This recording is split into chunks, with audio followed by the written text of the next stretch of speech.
C'était le premier pape d'origine latine. Le pape François est décédé le 21 avril dernier après une longue et pénible bataille contre la maladie.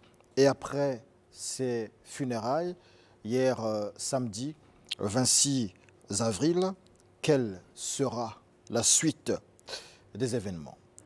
Du 17 au 19 avril 2025 avait lieu l'Assemblée générale inclusive du ministère chrétien du combat spirituel République du Congo. Monsieur Ndongo Mokana n'est plus coordonnateur national du dit ministère. Le nouveau coordonnateur national a pour nom Romuald Molongo. Invité du journal des religions, le pasteur Ange Bienvenu Aluna et l'abbé Jonas Koudissa.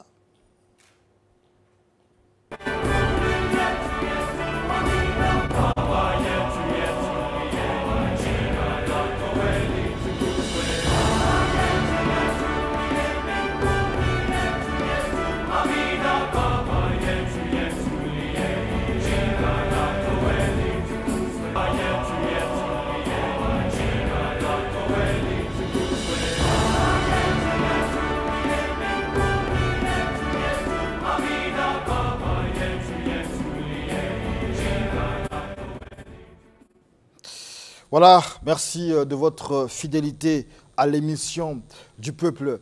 Il est une formule ou un slogan au sein de l'église évangélique, on dit « Salah Sambila ». Donc il y a l'évangélisation et la prière, mais aussi des activités, le travail. Et dans ce contexte-là, l'église évangélique du Congo a joué sa partition dans l'assainissement.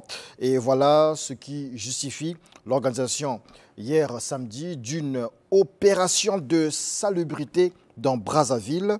Et Marina Lutangu nous en dit davantage dans ce reportage.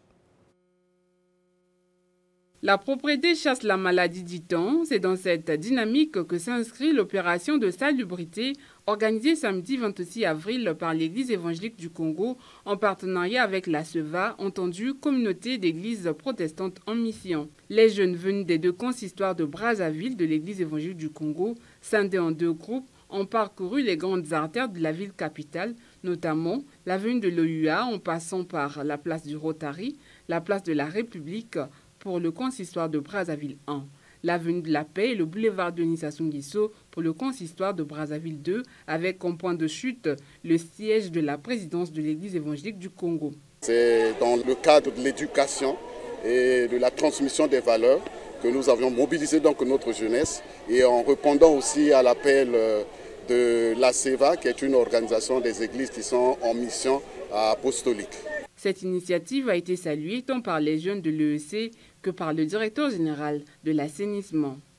Par ce geste, nous voulons montrer à la population congolaise comment est-ce que nous devons vivre. Lorsque nous vivons au milieu de la saleté, alors nous sommes exposés à plusieurs maladies. L'action menée par l'Église évangélique est une école pour les autres organisations de la société. Parce qu'on a comme l'impression que le citoyen se désengage de ses responsabilités. On renvoie tout à l'État. Il tient de signaler que les responsables de l'Église évangélique du Congo ont promis de multiplier ce genre d'initiatives. Voilà, premier invité de ce journal des religions, l'abbé Jonas Koudissa. Il est aumônier national des élites, des hommes et des femmes politiques. Bonjour. Bonjour, M. Diaz. Alors, pour nous, ça paraît assez, on va dire, peut-être théologique ou scientifique. Votre fonction, votre titre, aumônier national des élites, des hommes et des femmes politiques, qu'est-ce que c'est en français facile? En français, ça veut dire accompagnateur spirituel. Accompagnateur spirituel. Voilà. C'est avoir une présence de l'Église auprès de ces gens qui sont engagés dans l'arène publique, quand on dit que c'est un domaine sale. Merci beaucoup.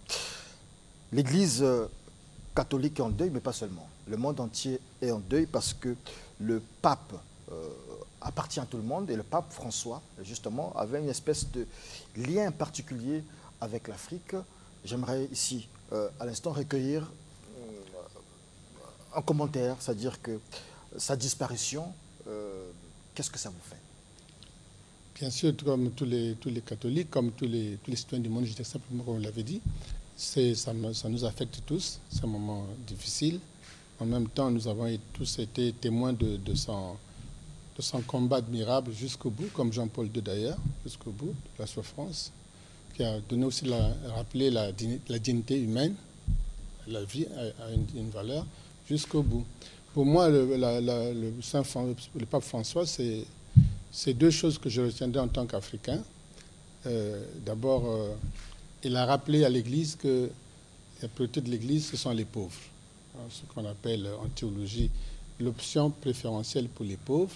Vous savez que le pape vient de l'Église latino-américaine qui a été connue dans les années 80 sous le concept de la théologie de la libération. Et le pape a rappelé cela et tout son pontificat, il a été proche des pauvres, il a beaucoup combattu l'indifférence. La deuxième chose qui est aussi liée à la pauvreté, ce sont les migrations. Vous savez que sa première sortie, c'était aller voir les migrants à Lampedusa. Ça, c'est vraiment un point nodal. Et puis, il y a bien sûr la question climatique.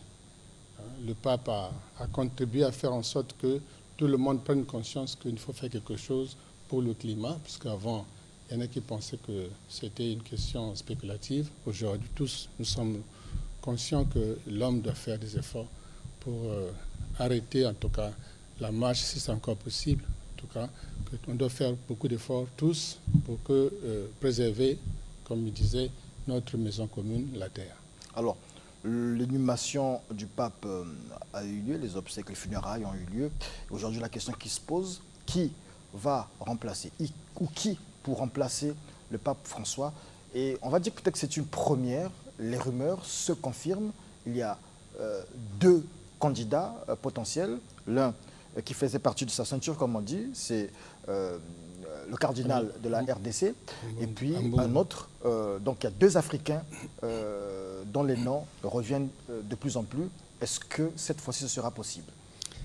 Premièrement, il y a une règle qui dit ce qui entre pape au conclave sort cardinal. Donc déjà, on ne peut pas parler de pronostic, on ne peut pas parler de favori. Donc il faut déjà oublier cela. Maintenant, cela dit, tout le monde peut être élu pape. Pourquoi pas un Africain? Je me souviens, en 2005, j'ai fait une interview à une semaine de l'élection du pape et j'avais dit pourquoi le prochain pape ne serait-il pas allemand. Et une semaine après, c'était un Allemand. Et là, qu'est-ce que vous direz aujourd'hui? Donc, je dis, il serait temps aussi. L'Église est quand même plus au sud qu'au nord. 60% des cardinaux électeurs aujourd'hui, donc sur les 135, appartiennent à l'hémisphère sud, à l'Église du Sud, donc l'Afrique, l'Asie, l'Amérique latine. Donc, je pense que ce serait possible. Mais ce n'est pas forcément les deux là. Oui. Dieu peut écouter les prières de tout le monde, ou peut-être les pronostics, les supputations de tout le monde. Mais si cela arrivait, qu'est-ce que ça pourrait changer d'avoir un pape africain? Ça changera quelque chose? D'abord, le pape ne doit pas être attendu par rapport à son origine. Le pape est attendu par rapport aux situations de l'Église. D'ailleurs, les cardinaux, quand ils vont se réunir, c'est d'abord pour regarder, faire l'état des lieux de la situation de l'Église. Et c'est à partir des besoins des pastoraux, des urgences, qu'on va définir à peu près le prototype du pape que nous voulons. Maintenant, si c'est un Africain, c'est une ouverture vers le sud, ce serait un bon signe, mais le pape devrait d'abord être un pape catholique et non pas seulement africain. Merci beaucoup, Abbé Jonas Korissa, pour toutes ces informations. Et nous rappelons, nous informons le public que vous êtes auteur aussi, puisqu'il y a un livre que nous aurons bientôt, l'occasion peut-être de lire. C'est le manuel sur le renforcement de la cohésion sociale au Congo, c'est bien cela? De vivre ensemble et la moralisation de la vie publique pouvait être complet. Et il est disponible déjà sur Amazon. Ah, déjà disponible. Oui. Merci beaucoup, on en reparlera certainement ici dans le studio 210. Pour l'instant, on se pose une question. Qui était le pape François? L'évocation est signée Marina Lutango. À l'état civil, Jorge Mario Bergoglio, le pape François, né le 17 décembre 1936 à Buenos Aires en Argentine, a passé 12 années de pontificat marquées surtout par le social avec un accent particulier sur des sujets comme le dialogue entre les religions, les abus dans l'église, la corruption, l'accueil des migrants, le colonialisme économique. 266e pape de l'église catholique, le pape François fut élu souverain pontife le 13 mars 2013 à l'âge de 76 ans après la démission de Benoît XVI. Il faut par ailleurs souligner que c'est le tout premier latino-américain et premier jésuite à avoir occupé le Saint-Siège. Justement, avant le Saint-Siège, Jorge Mario Bergoglio avait occupé plusieurs autres fonctions, en l'occurrence son ordination comme évêque en 1991 ou encore en 2001 lorsqu'il fut créé cardinal. De 1998 à 2003, il a exercé en tant qu'archevêque de Buenos Aires. L'on se souvient encore qu'un jour avant son décès, dimanche 20 avril dernier, il s'est offert un bain de foule, place Saint-Pierre au Vatican, pour célébrer la fête de Pâques, l'une des fêtes la plus importante des chrétiens qui commémore la résurrection de Jésus. Cari fratelli e sorelle, buona Pasqua.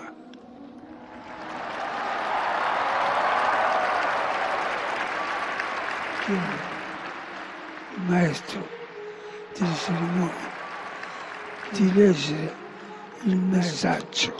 Que retenir donc du 266e souverain pontife de l'histoire de l'Église catholique? Son rapport avec le continent africain, puisque pendant son règne, il a effectué 5 tournées en Afrique et visité 10 pays, dont le tout dernier est la RDC, et c'était en 2023.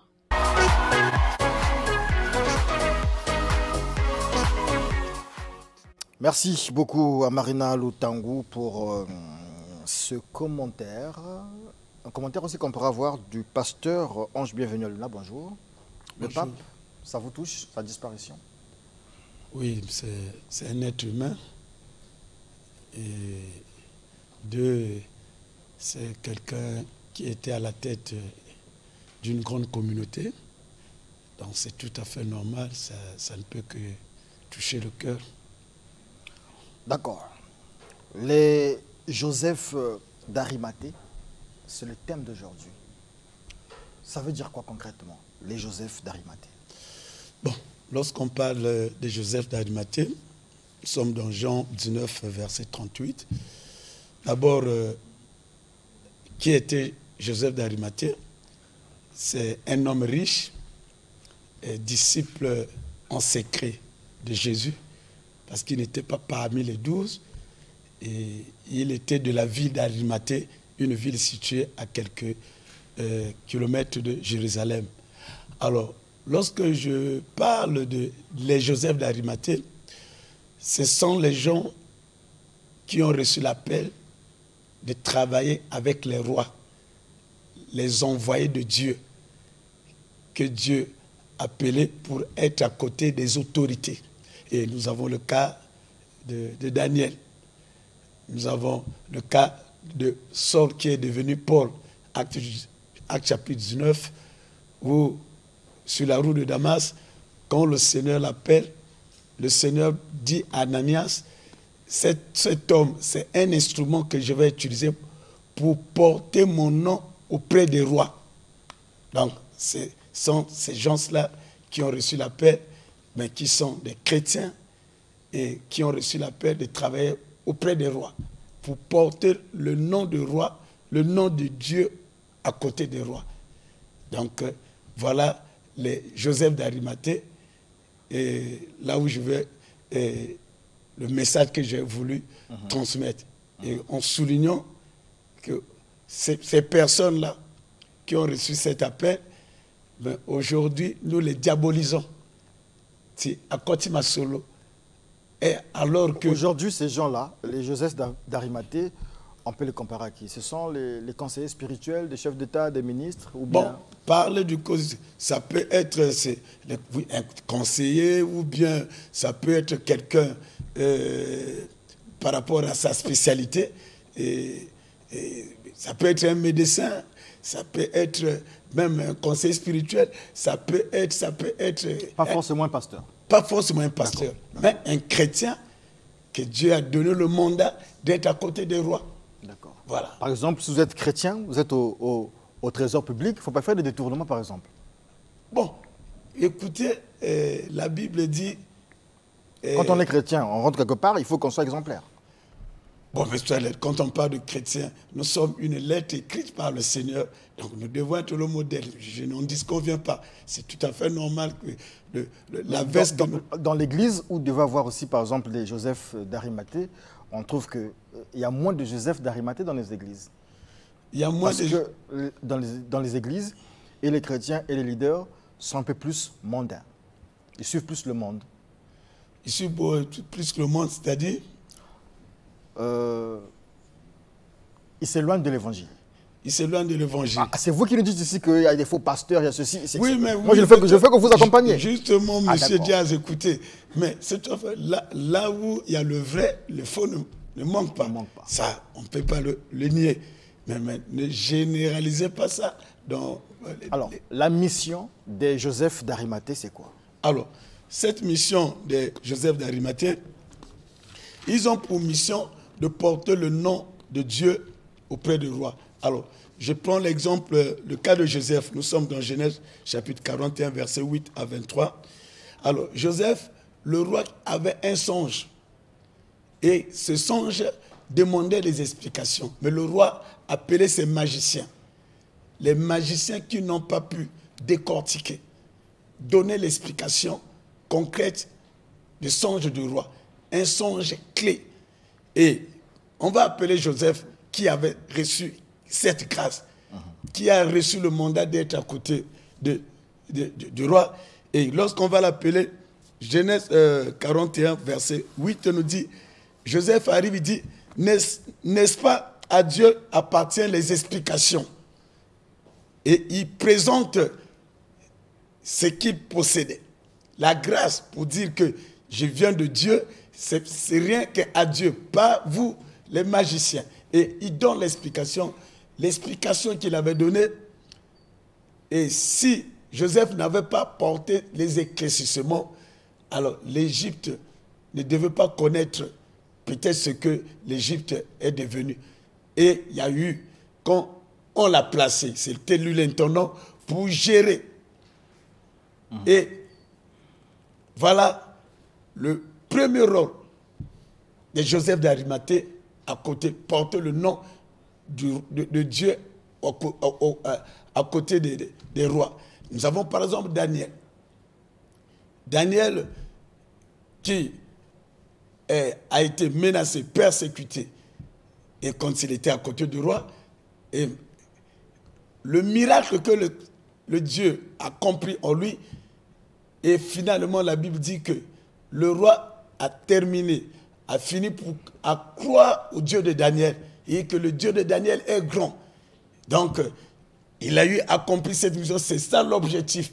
Et il n'était pas le moindre des personnes à côté du roi, on pourrait dire un conseil spécial. Donc, voilà, nous devons reconnaître, j'insiste sur ça. Donc, aujourd'hui... Le rôle et l'importance de Joseph d'Arimathée. Oui, aujourd'hui, M. Diaz peut, en tant que journaliste, être à côté d'une autorité, d'un roi. Mais nous devons éviter, j'appelle ça comme le Congolais, le diable qui veut, parce qu'aujourd'hui, avoir des chrétiens dans l'Assemblée, par exemple, ce n'est pas une mauvaise affaire. Au niveau des Sénats, ainsi de suite, pour contribuer, d'abord, porter le nom de Dieu. Pour qu'il soit le seul de la terre. Voilà, pour porter le nom de Dieu au niveau de l'Assemblée, et pourquoi pas défendre les blocs comme nous avons les blocs contre les homosexuels, ainsi de suite, si on avait les représentants. Là, vous touchez un sujet qui va nous emmener loin. Bon, on n'a pas assez de temps, nous sommes aussi déjà arrivés à la fin de notre entretien. Mais qu'est-ce qu'on peut, justement, ça va être votre mot de fin, qu'est-ce que le peuple du studio 210 peut retenir? Alors, frères et sœurs, je m'adresse au peuple du studio 210. Être à côté du roi, il faut recevoir un appel. Si on n'a pas été appelé, parce que comme Daniel a refusé de manger les mains du roi. Donc, tout ce que le roi entreprenait, il dit, j'ai ma mission. Il a gardé son identité. Mais si vous n'avez pas reçu l'appel, alors, ça veut dire que vous n'avez rien à faire auprès du roi. Vous n'avez pas un message. Alors, en ce moment, ça ne serait pas une bénédiction pour vous. Alors, parce que nous fonctionnons par rapport à notre appel. Et si quelqu'un qui a reçu l'appel, c'est quelqu'un qui a, comme celui qui a reçu la vision. Et lorsqu'on reçoit la vision, le Seigneur, le Dieu, va vous accompagner. Mais lorsque vous n'avez rien reçu et vous n'avez rien à parler également, et en ce moment, ça serait comme de l'aventure. Et ce ne serait pas comme une bénédiction pour vous. Alors j'en profite également. Et on ne peut pas recevoir l'appel, on ne peut pas marcher avec le Seigneur si on ne l'a jamais reçu. Mais j'aimerais que tu puisses recevoir ce matin Christ comme Seigneur et Sauveur. Et fais cette prière avec moi. Dis, Seigneur Jésus, je te reçois dans ma vie comme Seigneur et Sauveur personnel. À partir d'aujourd'hui, je prends la décision de te suivre et d'abandonner les anciens maîtres et maîtresses que j'ai eu à servir au nom de Jésus-Christ. Amen. Merci, pasteur. C'est une tradition dans le 210. Vos contacts. Et je suis au 00242 06 663 71 52 00200 42 06 663 71 52. Merci beaucoup, pasteur Ange. Bienvenue à l'ONA. Je vous informe aussi qu'on va parler du COSERCO tout à l'heure, puisqu'ils ont une assemblée générale inclusive, je pense, à partir du 1er mai. On en parle tout à l'heure, juste après le journal des religions. Mais avant de boucler ce journal de religion, pasteur Ange, bienvenue à l'ONA, nous allons aussi évoquer une assemblée générale qui a eu lieu, inclusive aussi, qui a eu lieu du 17 au 19 avril dernier au PEFACO Hôtel Maya Maya. On en retient justement des nouvelles instances au sein du ministère chrétien du combat spirituel. Mais après la publication ou les conclusions de cette assemblée générale, il y a eu une espèce de bruit du côté de la RDC, puisque le ministère chrétien du combat spirituel, on le sait, est relié à Maman Olangi, et les enfants de Maman Olangi n'acceptent pas ce qui se fait au niveau de Brazzaville, au niveau du Congo, concernant le ministère chrétien du combat spirituel. Et donc, j'ai eu l'occasion de faire une grande interview avec M. Joachim Kindara, qui est secrétaire national du ministère chrétien du combat spirituel Congo-Brazzaville. Il nous expliquait en réalité c'est quoi le problème entre les enfants qu'il considère qui sont des enfants biologiques, mais pas consacrés à l'œuvre, et eux qui ont accompagné la visionnaire ou le visionnaire de ce combat spirituel-là qui est Maman Olangi. On vous présente un extrait aujourd'hui et vous aurez l'intégralité dimanche prochain sur Télé Congo, et juste à 11 h, vous aurez l'intégralité sur notre chaîne YouTube suivant cet extrait. Puisque le gouvernement nous a déjà accordé l'autorisation exceptionnelle, parce qu'ils n'ont pas dit que c'est pour le Coran, non, c'est pour le ministère chrétien de combat spirituel. Les deux tiers ont dit, bon, nous allons convoquer donc l'Assemblée générale, mais elle sera inclusive. Tout le monde doit venir. Donc, les deux tiers ont pris les choses en main. Ils ont convoqué l'Assemblée générale qui s'est tenue du 17 au 19 avril dans la salle de conférence de l'hôtel pour l'appeler FACO, en face, le Hôtel Maya Maya. Voilà. Et au cours de cette Assemblée générale, nous avons utilisé les mêmes documents qui ont été élaborés sous la supervision de Papa Ndongo dans la commission ad hoc. C'est ça le document. Nous avons donc revisité les textes qui avaient été déjà revisités pendant ce temps-là. Et nous avons les textes, lorsque vous les revisitez, mais forcément, vous allez passer aux instances. Donc, des instances ont été mises en place. Pas des nouvelles, mais des instances ont été mises en place. Et eux, ils ont été invités. Ah, les deux tiers. Ils étaient là? Ils ne sont pas venus. Aujourd'hui, le coordonnateur national, ce n'est plus Monsieur Ndongo Mukana, c'est maintenant Monsieur Romial Molongo. Molongo, voilà. Monsieur Romial Molongo, coordinateur national. Vous êtes toujours secrétaire national. Finalement, Ndongo Mukana, il n'est plus.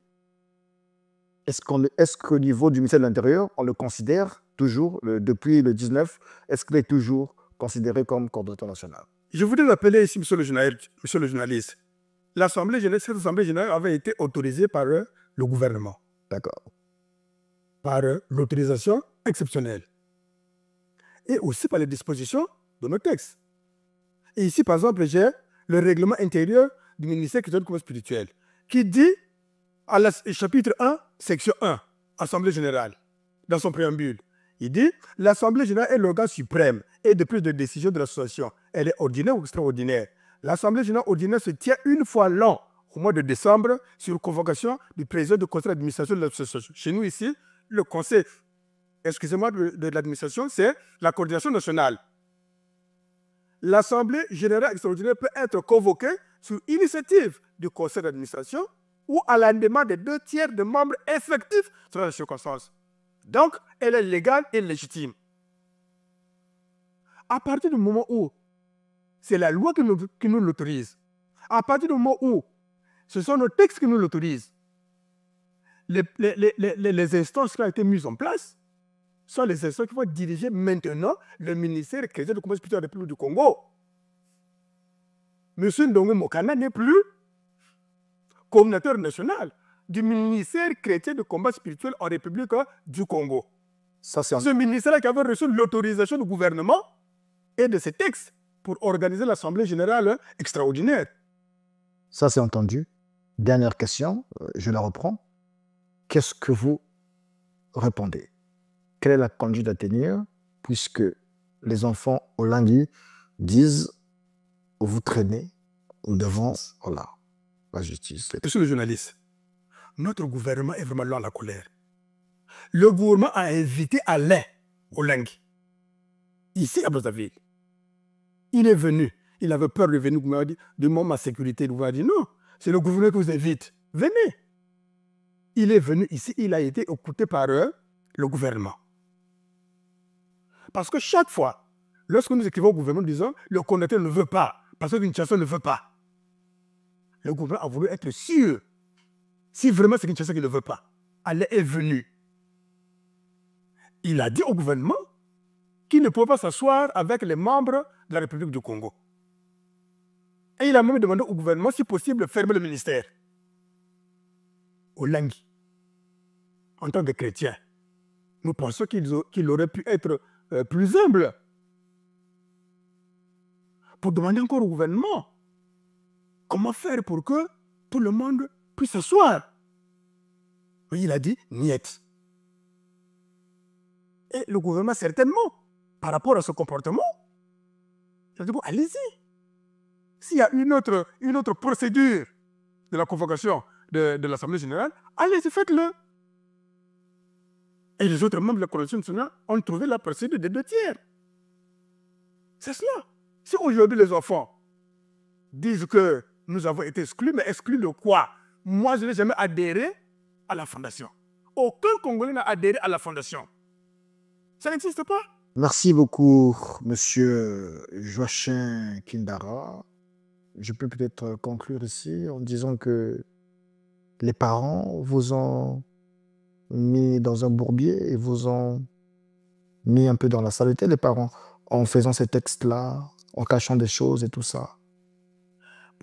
Je ne sais. N'ayez pas peur de mots, il faut qu'on dise des choses.